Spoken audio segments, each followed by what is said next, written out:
the coronavirus effect on global economy. Good afternoon to everyone. Today, my team and I will present you our topic, which is how COVID-19 affected global economy. But first, let me remind you how it all started. COVID-19 is the infectious disease caused by the coronavirus SARS-CoV-2, which is a respiratory pathogen. The World Health Organization first learned of this new virus from cases in Wuhan, China, on December 31st, 2019. Since then, coronavirus has spread all around the world, reaching all continents in approximately 235 countries. Many of the countries took action and established security measures to prevent more cases. There is no vaccine yet. World scientists are still working on it. This pandemic has changed the world in many aspects, like social, economic, and political.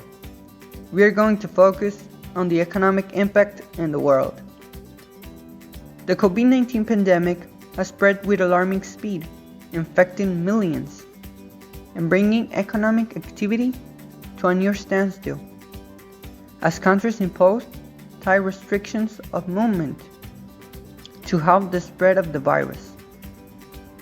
As the health and human toll rose, the economic damage is already evident and represents the largest economic shock the world has ever experienced in decades. COVID-19 has caused an economic shock 3 times worse than the 2008 financial crisis. The World Bank believes that the COVID-19 plunged the world economy into its worst recession since World War II. Also, there are those who dare to say that it is even stronger than the Great Depression of the 1930s. Europe and emerging markets have been hit hard economically. Only China was spared from falling into recession. A United Nations report published in January 2020 estimated a moderate global economic growth of 2.5% for this year. But everything changed with the pandemic. Now, the more optimistic one points to a contraction of -4.9% or more. The new coronavirus and the containment measures led the powers to a strong decrease of the gross domestic product, in other words, the GDP. For example, Brazil recorded a record contraction of 9.7%, India lost 22.9% of its GDP, the United States 9.5%, Japan 7.8%, Europe 12.1%, the French economy 13.8%, the United Kingdom 20.4%, and in Russia the economy decreased 8.5%. Unemployment as a consequence of the pandemic. Since the beginning of the pandemic, around 1,200,000 formal jobs have been lost, and it is estimated that by the end of 2020, the unemployment rate of the economically active population will reach 11.7%, which will equal to around 6 million people being left unemployed. This, according to the International Labour Organization. The OIT also stated that 44% of the employed population might be affected by suffering from a salary and/or working hours reduction. But this is just one side of the crisis. In Mexico, 55% of the employed population works in informality, and almost half of this percentage does not have social security. Also, almost a third of the people who kept their job has worked from home since March, but only 70% of them counts with the necessary equipment to do so.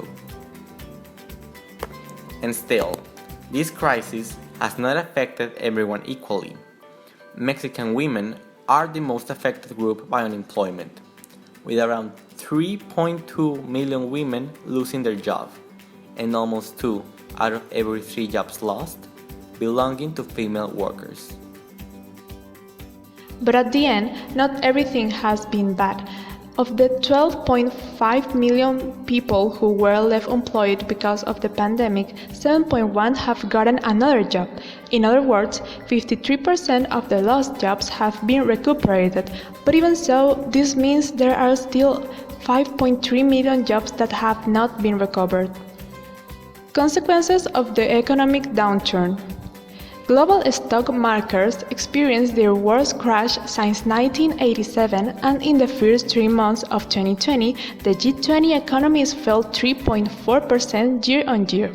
Between April and June of 2020, the International Labour Organization estimated that an equivalent of 400 million full-time jobs were lost across the world, and income earned by workers globally fell 10% in the first 9 months of 2020, equivalent to a loss of over $3.5 trillion. Emerging markets and developing economies will be buffeted by economic headwinds from multiple quarters. Pressure on weak healthcare systems, love of trade and tourism, dwindling remittances, subdued capital flows, and tight financial conditions amid mounting debts. Exporters of energy or industrial commodities will be particularly hard hit. The pandemic and efforts to contain it have triggered an unprecedented collapse in oil demand and crash in oil prices. Demand for metals and transport-related commodities such as rubber and platinum, uses for vehicle parts, has also tumbled. While agriculture markets are well supplied globally, trade restrictions have supply chain disruptions could yet raise food security issues in some places. All these crises also affect millions of families around the world because, with all this unemployment, the economic support of a household decreases in an important amount and, unfortunately, that means they could lose their home, better study opportunities, and it even could decrease their food income. Conclusion. Governments currently face a difficult choice between stopping economic activity or stopping the pandemic. The sooner and more drastic measures are imposed to stop the spread of the virus, the greater the short-term economic impact, but the faster the containment of the pandemic can be. Contamination measures such as restrictions on mobility or quarantines will have to be imposed in any case, at the limit when the health system collapses and ideally before. Whatever happens, the global economic impact of the pandemic is severe, requiring a strong economic policy response and sufficient political leadership and coordination to curb citizen fear. Furthermore, more cohesive and civic societies will be better able to meet the challenge because over the next few months an exaggerated individualism can lead to disaster.